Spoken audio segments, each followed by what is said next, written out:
Bonjour, donc nous allons aborder le volet 7 de cycle de conférences de la FCU sur la réforme de la formation. Ce sera le dernier. Comme pour le 5 et comme pour le 6, nous nous appuierons sur le projet de loi tel qu'il a été adopté à l'Assemblée nationale le 19 juin 2018, et non pas sur le projet de loi adopté au Conseil des ministres, puisqu'il y a trop eu de changements, ce n'est pas la peine de vous perdre dans les anciennes dates. Le sujet, c'est donc les dates d'entrée en application de cette réforme.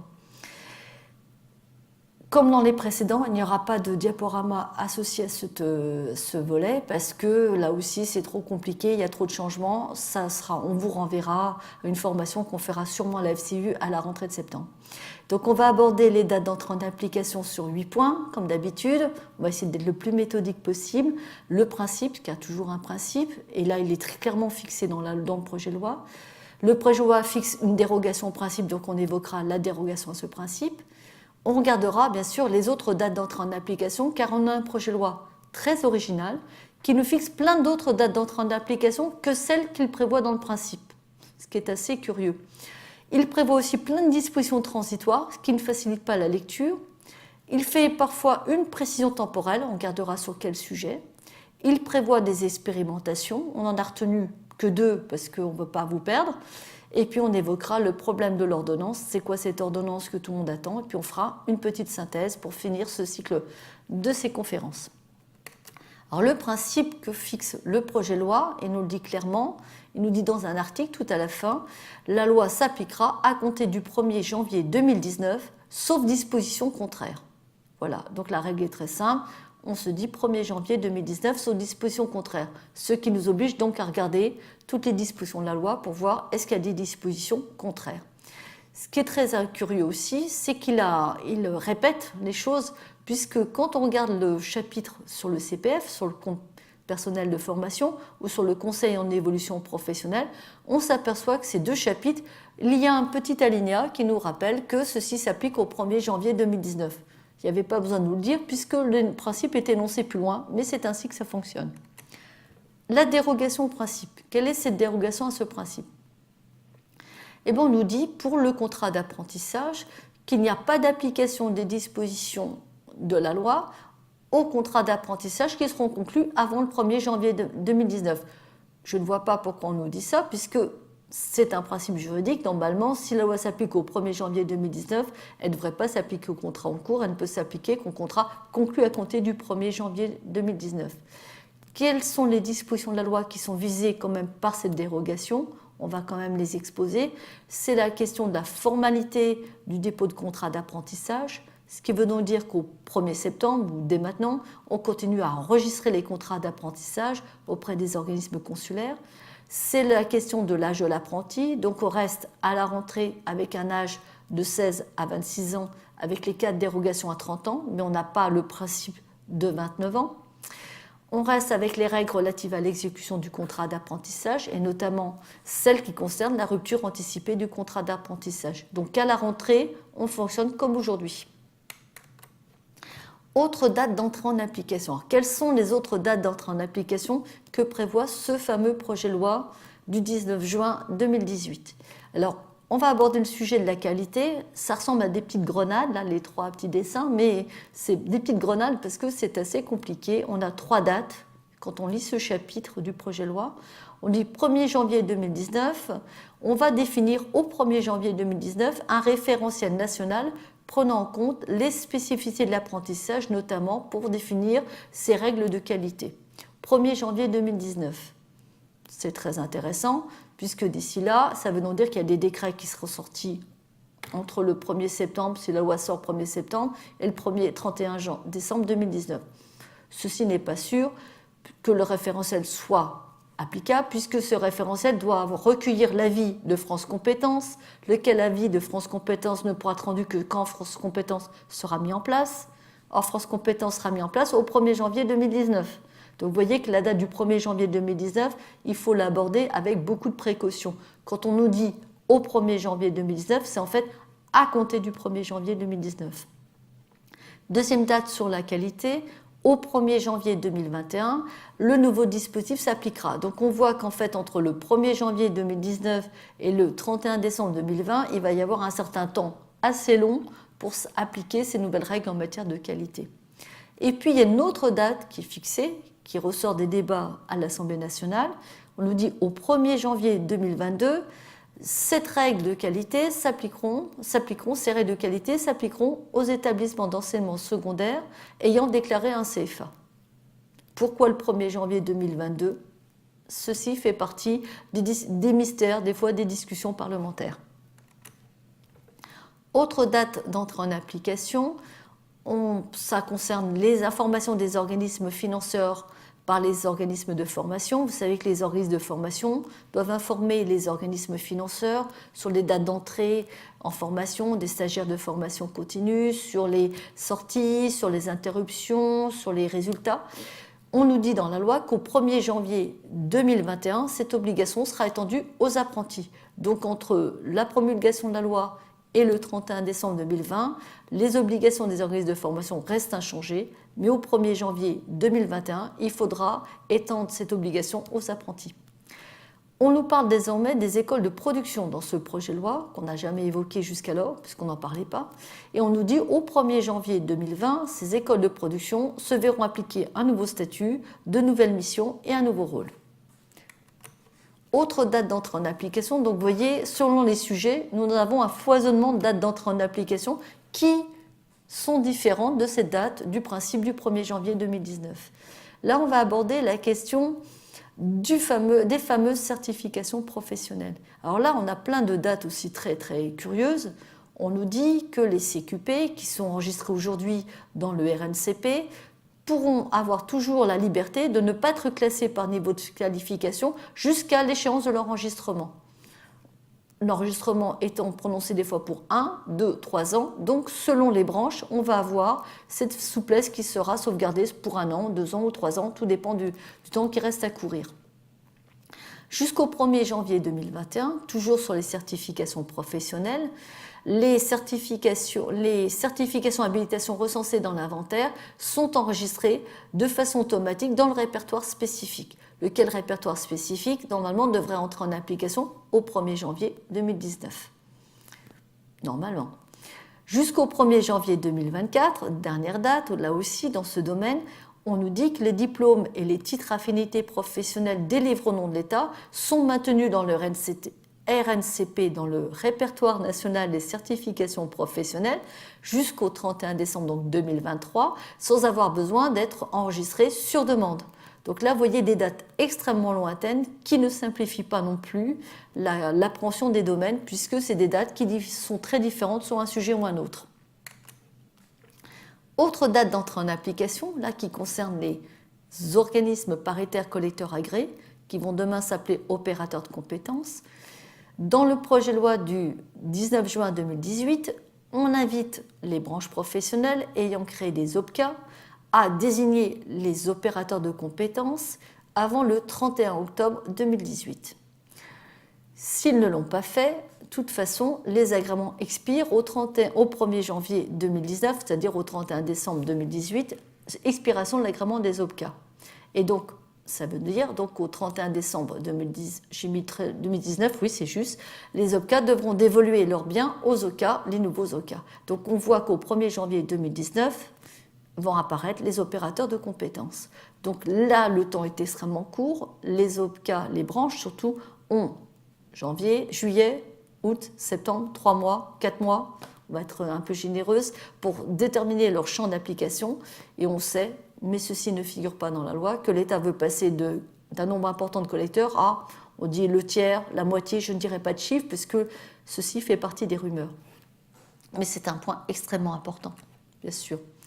Au 1er janvier 2020, à compter du 1er janvier 2020, normalement, les opérateurs de compétences devront être en mesure de financer les contrats d'apprentissage au coût fixé par les branches. Je vous renvoie au webinaire sur les circuits financiers où vous avez vu que cette question est extrêmement compliquée puisqu'on ne sait pas si ça vise que les contrats d'apprentissage, on ne sait pas si ça vise également les contrats de professionnalisation, on ne sait pas si c'est les OPCA, les OCA plutôt, les opérateurs de compétences ou les branches qui ont le dernier mot, ou France Compétences. Donc vous voyez qu'on a un temps très long, mais un temps quand même qui va assez vite, parce que le 1er janvier 2020, c'est dans 1 an et 6 mois.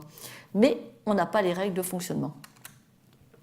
Si on continue dans les dates d'entrée en application sur les collecteurs, les OPCA sont aussi OCTA, c'est-à-dire organismes collecteurs de taxes d'apprentissage. J'espère que je ne vous ai pas perdu, parce que là, ça devient aussi compliqué. Normalement, les OPCA qui sont OCTA doivent cesser leur activité au 31 décembre 2019. Ce qui pose un problème juridique, c'est qu'aujourd'hui, vous avez des OPCA donc qui devront disparaître puisqu'ils vont devenir opérateurs de compétences. Mais certains sont aussi OCTA. Donc la question qu'on peut se poser, quel est le champ d'application des opérateurs de compétences quand ils étaient auparavant OCTA? Ça, ce point-là n'est pas abordé.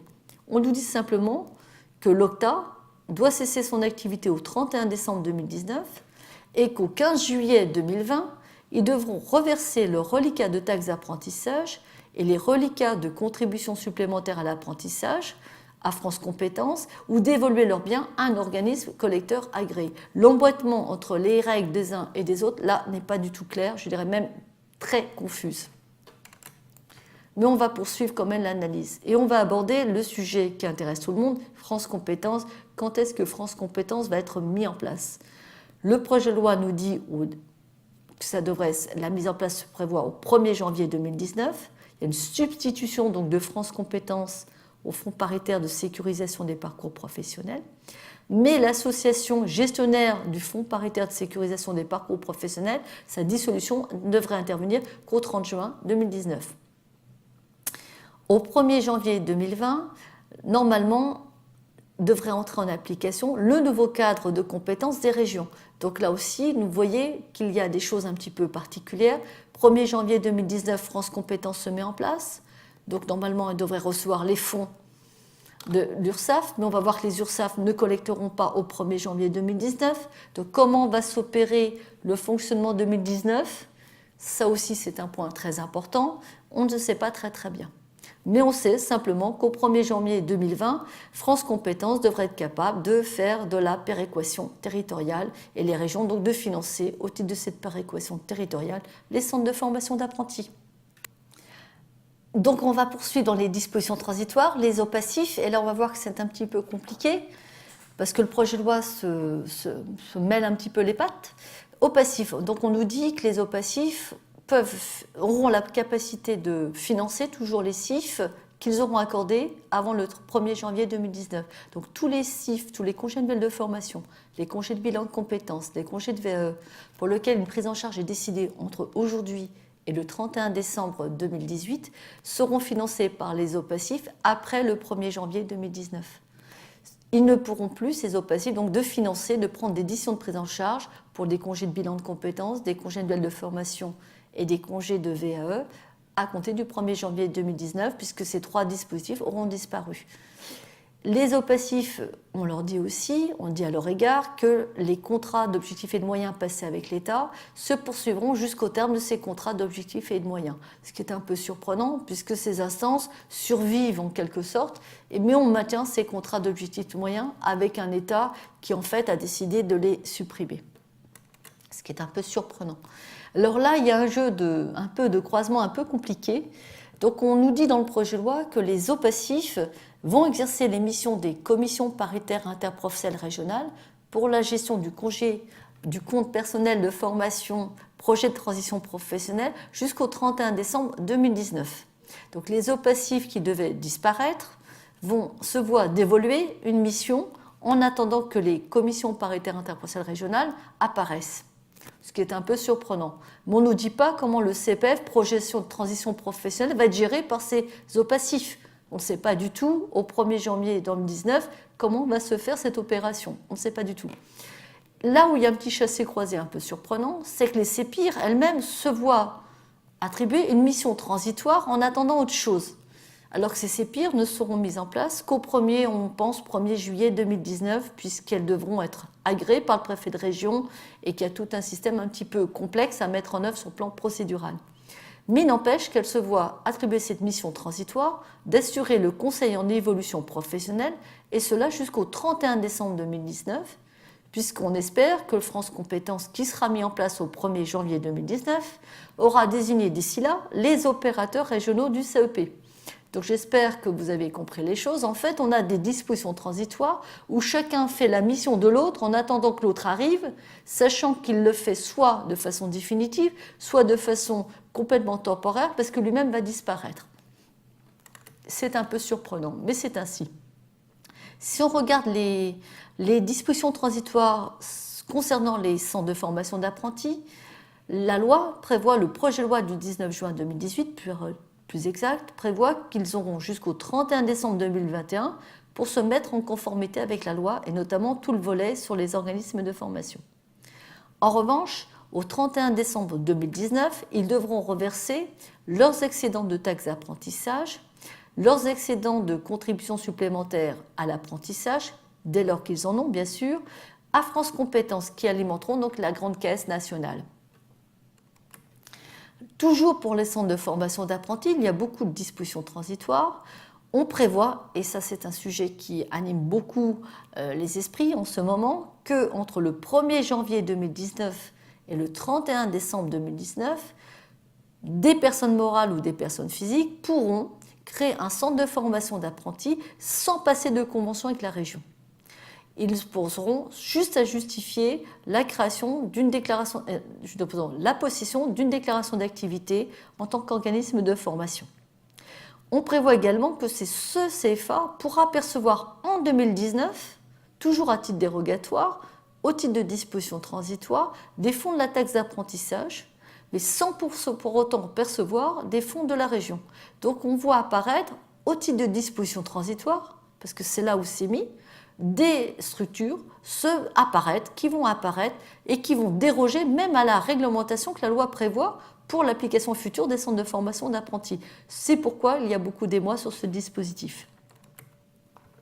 Toujours dans les dispositions transitoires, on prévoit aussi que du 1er janvier 2019 et jusqu'à la date d'entrée en vigueur de l'ordonnance qu'on verra tout à l'heure, ou au plus tard le 31 décembre 2020, en fait, c'est les OPCA qui vont continuer à collecter la contribution unique à la formation, l'apprentissage, la CSA et la contribution relative au CPF des CDD.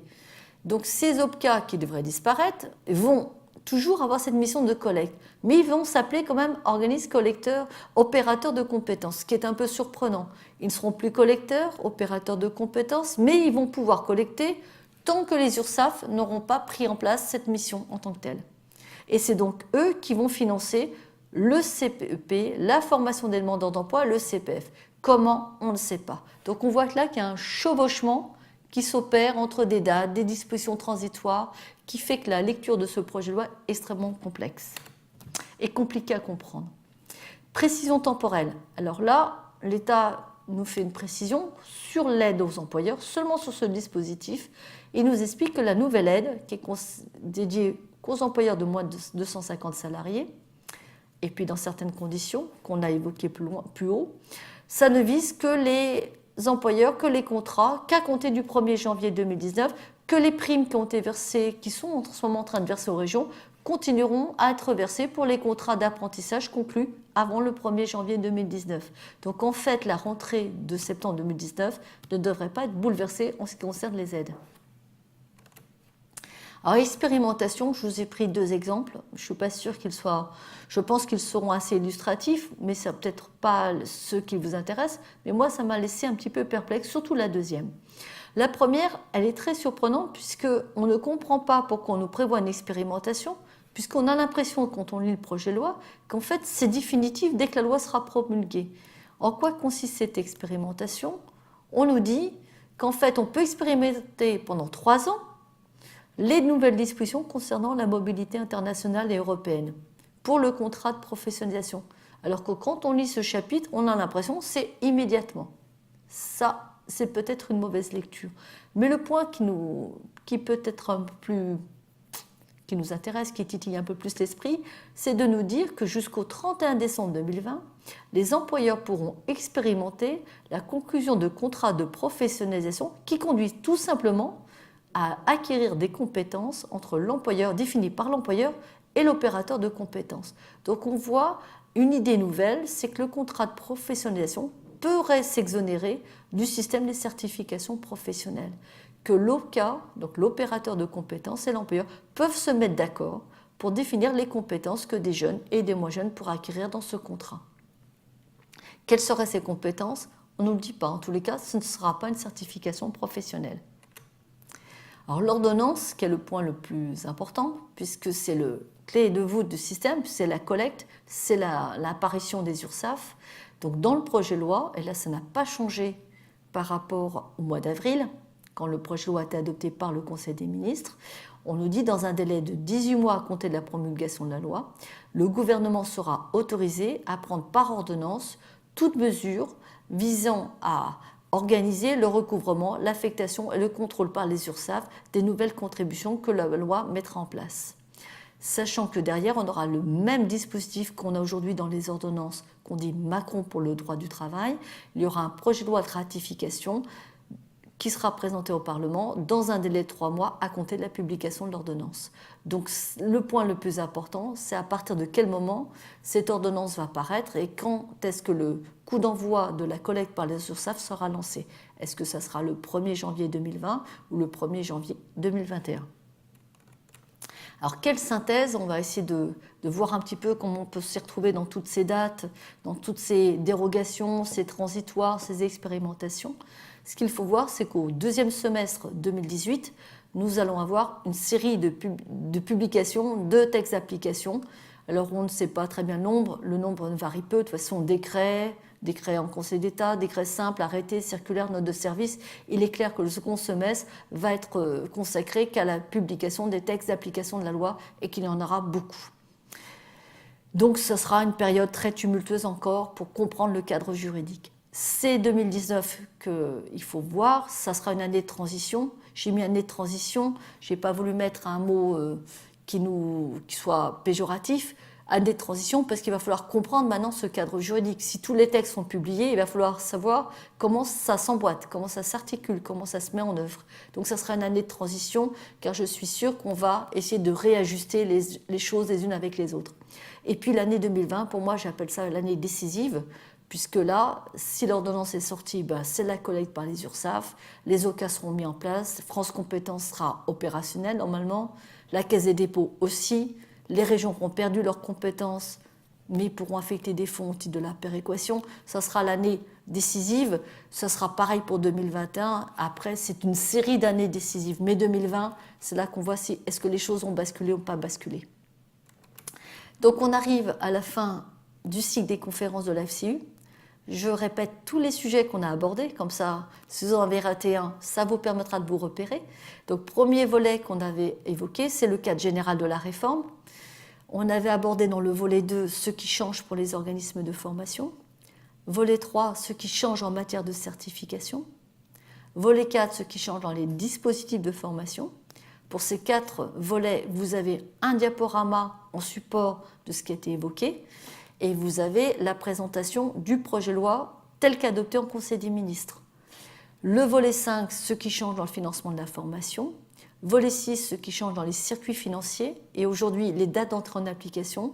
Ces 3 derniers volets, on s'est appuyé sur le projet de loi tel qu'adopté par l'Assemblée nationale le 19 juin 2018 et vous n'avez pas de diaporama associé puisque là nous sommes dans un chamboulement total des choses et donc on verra à la rentrée ce que nous allons faire. J'espère que ceci vous a intéressé et puis on vous dit à bientôt.